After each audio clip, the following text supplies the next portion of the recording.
I didn't know you wrote that song. Oh, when I was a teenager. Yeah, And I wrote teen ballads.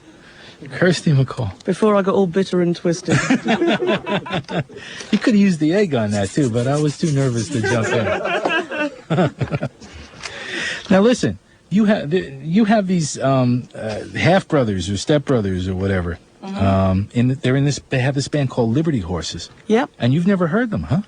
Well, I've heard them live, but I've never heard that record yet. So would you like to play me a bit? Yeah. Would you like to hear something? Yes, please. From this album called Joyland. It's good music. Kind of bounces around. Some of it is kind of jazzy. They're very good instrumentalists. Yeah. Really good. This is a track called Shine. It's it doesn't have any relation to that David Gray song. I know you were just in town playing with David Gray. It's an entirely different song. And it's from the band called Liberty Horses.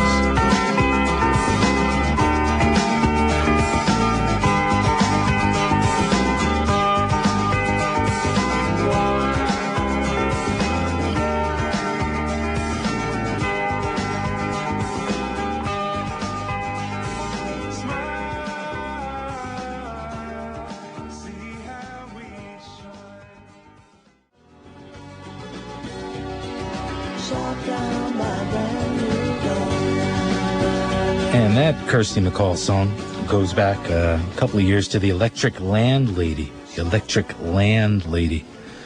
album. That's called Children of the Revolution. Shine before that from the band called Liberty Horses.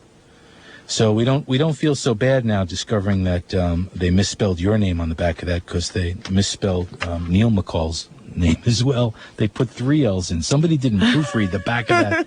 Somebody didn't proofread the back of that package. We'll have to call somebody up on that one. So, but you don't cross paths all that much with your. Well, I suppose they're on the road a lot, and I'm on the road a lot, really. Yeah, and you know, we run into each other in strange towns and strange hotels. But it's interesting that you were, brought up in separate families and both wound up doing music. Yeah. You know?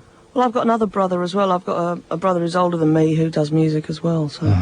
Now their mom is Peggy Seeger. Yeah. Right.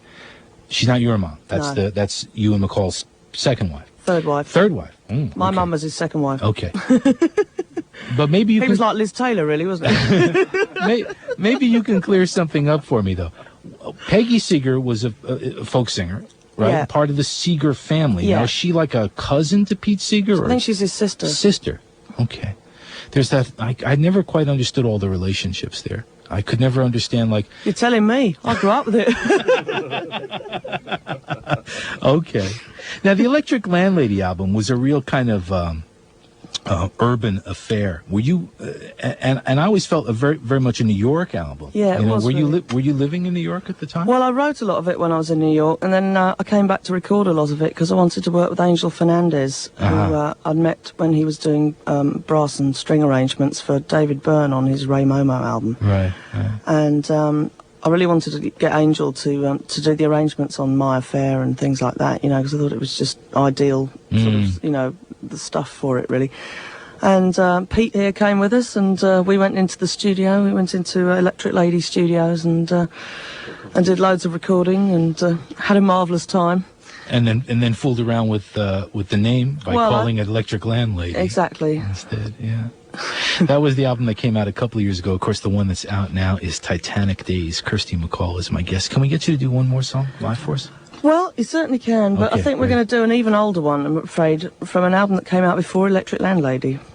This is on an album called Kite, and it's called Don't Come the Cowboy with Me, Sonny Jim.